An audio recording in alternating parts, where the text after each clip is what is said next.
Episode 47, JT with the Truth of Trading channel. Yes, we're making an episode again. I think from this point forward, it's best to go with episodes instead of days, because I keep slipping up on days. And, you gotta go every day. Consistency, we're just gonna get this over with quick. I mean, this might be a long video, but we're going to get this discussion over with quick about consistency when it comes to trading. You've been trading for a while. Whether you're winning or you're losing, if you're winning, why are you even watching me, man? I mean, unless you just like what I talk about, that's fine, But this is more of just like, unless you like to hear the same experiences that maybe you've had, like, oh man, I did that too, But consistency is good. There's good and bad to everything, okay? And with trading, just like with anything, you have to be consistent. You have to be consistently pursuing your trading career. I've always done that. I'm consistently pursuing my trading career, always. Yes, I'm still working. Yes, I'm still depositing every week, I had a period about a month ago that I was doing pretty good. I didn't deposit anything. And then I just found myself just, consistently getting these little, getting bit, just bit by bit by bit, down $50 on the week, down $80 on the next week, the following week up $30, I know these numbers seem pathetic when most people out here trading, playing with big money, I don't do that, I can't do that. I have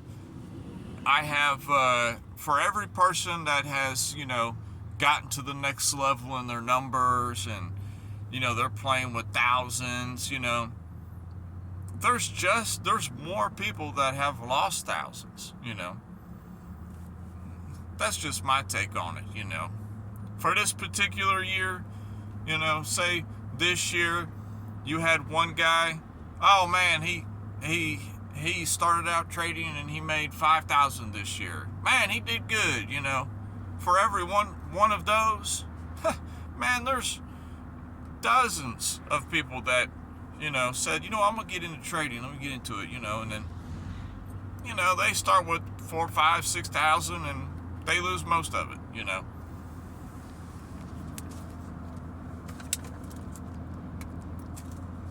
But this is about consistency. I always get off track. I have to work on keeping on track on my videos, because now that I have a more set schedule in my working life and family life, I'm getting back on making this channel, because I've said this in some of my earlier episodes. There's so much bullshit. And see, that'll probably hurt me. I just cussed on the YouTube channel. Okay. There's so much garbage out there on YouTube, on Twitter, Facebook. Oh, Facebook. Oh, man.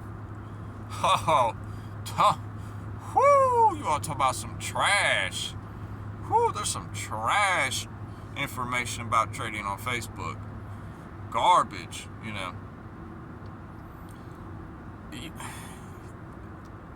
The social media and the media in general, it's out to get you. And some of your best and favorite influencers, they love you because you support their lifestyle. And whether they mean to or not, they don't know that majority of them are playing into the hands of, the brokers and the exchanges, especially on certain assets that you trade, that's not so bad when it comes to trading Forex, you know. Forex really isn't too, this is just personal opinion, too influenced by the chain of, you know, brokers and exchanges. You know, they're keeping tabs on what social media influencers are telling you. Excuse me. And then they're, you know, they're following that, because don't think, you might think, oh man, you're out of your mind. There's no way that they're going to be bothered. I'm telling you, they do this on certain things. Let's get to where they do it at. All right. On the stock market and on the cryptocurrency market.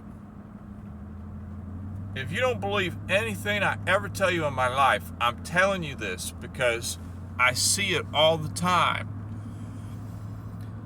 These brokers and exchanges are watching the top channels and the top influencers and the top media talking about this asset or that stock or this crypto or whatever. And they prepare a counter plan. They plan to make money off you. For example, say you have a YouTuber who's like the number one on talking about hot picks on the stock market and stuff. And you know that the business model of any market is for the business provider to make money. So they make money by going against you. They get you to buy so they can sell you. They get you to sell so you can buy. So when your top stock man is telling you, oh yeah, like, you know, for example, there's a Prime Inc. truck in front of me. Now, I don't even know if they're on the stock market. I'd have to look that up. But say Prime Inc. company, Prime Inc. stock. Say that they're valued at $10 a share. And your number one stock man is been going on and on for the past few weeks about, man, Prime Inc., it's looking good. The chart's looking good. It's looking great. The business is doing great, you know. They made money this quarter. Man, Prime Inc., I think this stock price is going to go up to, you know, $20, $30 a share, you know. And you never know. You know, it might not. You never know what the price of that stock's going to go up to, but it might go down to $1. But your favorite stock man on YouTube or wherever is telling you that Prime Inc. is looking juicy. You know, they say that a lot, juicy or great or man, you know, this is cheap right now, you know. Man, don't even. Well, number one, you should never trade based off what somebody else is saying. That's number one. Number two, people still do it anyways, and they get burned. But I'm telling you, the market follows. If you're big enough, they follow you on stuff like that. So this is just like a little warning to anybody that's new to trading and, you know, you're looking for advice on hot picks and hot buys, and, you know, you want somebody to, you know, lead you, you know, I'm telling you, they watch that because they see this guy talking about, oh man, you know, it's going to go up. Well, if they see that a lot of people are putting a lot of orders on to buy Prime Inc., you know, the brokers, they're going to front run you, man. I'm telling you, they're going to front run you. They're going to buy a buttload of it, and then you're going to see, oh, the price is going up, and you're already thinking about it. Now it's going up. You're really going to buy it. Damned if you missed your chance. You're just going to buy it. So now everybody else, all the people start buying this stock, and it went from $10, it's $12, it's $13. Everybody's buying it now. It's hot. That trap is already sprung right there. It's done. Don't even touch it. It's too late. If you didn't buy it at the $10 mark, It's too late. It's gone. Forget it. Because you never know the moment that they're going to get enough people to buy it and then they're going to dump it. I'm telling you, the brokers don't play around. If they buy something at $10, they're not looking to sell it at $20 like you might be, you know. They're happy to sell it at $12, you know, because when you're putting down so much money, you don't need a lot of movement to make money. You know, big money, they kind of, sometimes they hurt themselves on that because, you know, but they don't take chance on having a runner or anything going up. They just get the profit and they take it. They pay themselves. That's why they're always profitable, because they pay themselves. But, you know, just don't think that, just be leery of anything you see on social media. You know, the system it's out there to make money. And our job as discretionary retail traders is to just pay ourselves. That's it. If we're in the right direction, we pay ourselves. But anywho, back to the consistency talk. You know, consistency is important when you're going for your trading career, but being a consistent trader doesn't mean that you consistently trade. That's the message of the day. Being a consistent trader doesn't mean that you consistently trade. Okay? Because the more you're in, the more you will lose. And I know that. That's a fact, you know. My first year, didn't know what I was doing. Second year, I start to get a grasp of the business model and what trading's all about, but I'm trading every day. So I'm losing. I'm exposing myself all the time, you know. Come at me, come get me. You know, that's pretty much when I step in the market, it's come get me. And people always say, oh, how come I'm losing every trade? And, you know, this and that. You know, you're trading too damn much. Point and simple, most of the time that's the case. You know, you might be the one person listening that it's not the case, but generally speaking, most of the time that's the case. Everybody's trading too much. I've traded too much. Everybody trades too much. You know, because it's rough out here. You know, we're trying to make money. And,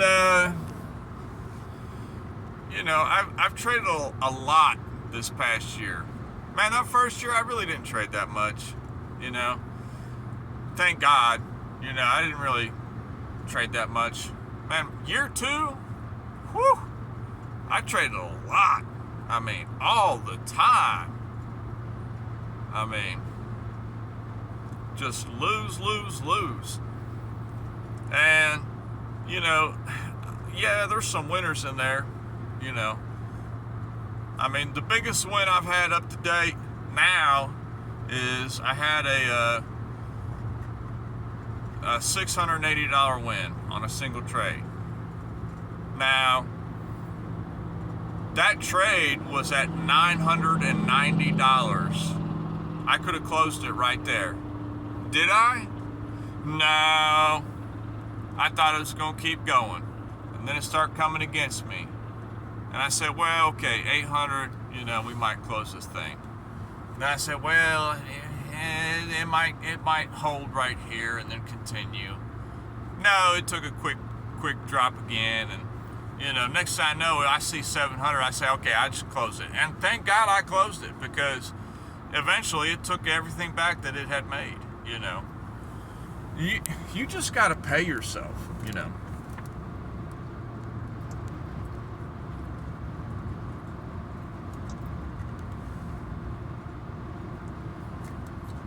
That is like, right now, that's getting to be like the number one issue for me, is paying myself. Because I'm at that point where, okay, I'm up $20. Somebody put $20 in front of me and said, here, you can have it. A lot of times I just don't take it, because my projection, my plan is, you know, a $60 or $80 win, you know. And I don't take it. You know, last week is a perfect example. This sounds crazy, but I had 3 trades. I was up like $30. I didn't take it. It ends up being a $2 win. Next day, I'm up like $35. I didn't take it. Ends up being a $5 win, you know, because I keep thinking that it's going to go to this certain level or there, you know. It's and then another trade I had, it was like $28, and I closed it at 20. I said, that's it, I'm paying myself. So it took me 2 times of getting, you know, giving back most of my profit to finally take some profit, you know. But if I had just closed it, $30, that's nice. Been happy with it. That's the problem. Is you be up to a certain amount of money, but you're not happy with it. You want more, you know. And that greed kicks in, you know. You're up a certain percentage, you just have to take it. You know. That's all there is to it, you know. But it's been a while. I'm going to get back onto the consistent uploading videos and putting up, you know, videos with my laptop and stuff. That'll be a lot of fun, you know. Messing around with some of the different technicals you see, you know. And a lot of the technicals, you know, they're there, they play out, but, you know, what you don't see a lot of times happening is there's always those wicks, you know. Those wicks will kill you on technical analysis, because sure, you know, everything looks good, but then you got these like skinny lines that are kind of outside of your zone or outside of your pattern, you know. Your pattern is still valid, your zone is still valid, but did you account for that quick wick out of your pattern or zone, you know? Because, you know, the brokers, they see what price is doing too, you know. They see prices consolidating in a certain zone. They're not going to put their orders in that zone. Come on, they don't lose. They putting their orders outside the zone. Wherever you think price can't go, it's gonna go, you know. You think it can't make another low? By God, give it about an hour. It will make another low. I'm telling you. You think, okay, we're finally topped out for, you know, the day, you know. Don't count that out. It all depends on how much money got put on the table. If enough money got put on the table on the short side, they'll take that money too. They'll go down a little bit, and they'll come right back up and take that high again. And then they'll go down. You know, you have to have a lot of contingencies in play. That's it. That's all I got. I just wanted to holler at y'all. You know, we're going to get back on these videos, talking about mindset, you know. Chart, you know, do your technical analysis more, but trade less, you know. And that's hard, because when you're looking at, you know, your charts and things, you see something, you want to trade it, you know, but is that really the ideal setup that you're looking at? You know, dig in your mind. Is that really like where you really want to get in at? You think that's valid, you know? We have to think more broadly. And you have to think about what everybody else is doing. So if everybody else is buying in this area, you don't want to buy there, you know. If they're letting everybody buy something in that area, that's not where you want your buy order at.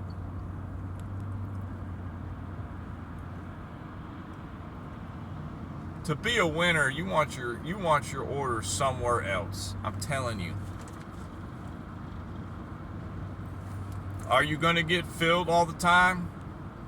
Very, very rarely. But when you do, you have a much higher probability of winning because you weren't buying when everybody else was buying. Your buy order was where everybody else's stops were. Your buy order was way down there. Your buy order was where nobody thought price could go. And a lot of that comes to with experience, you know, when you've lost so many trades and you think, man, I always get stopped out, you know, and it just keeps going and going and going and going and going. You finally realize,